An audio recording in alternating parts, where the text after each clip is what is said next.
Hi guys, I've got a problem. Wash hand basin on top of a vanity unit with drawers. Struggled to get a full size trap underneath there, so McAlpine have invented this space saver self-sealing valve.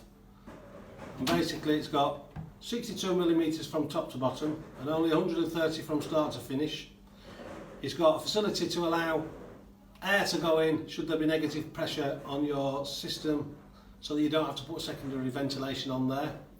It's also got no water inside it, so that if you were not to use this wash basin for 3 or 4 months, it wouldn't dry out and allow the smells to come back in.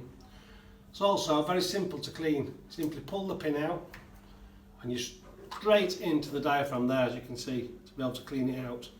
So all in all, fantastic compact piece of kit that alleviates that problem of fitting the wash basin on top of drawers. And that's why I love plumbing.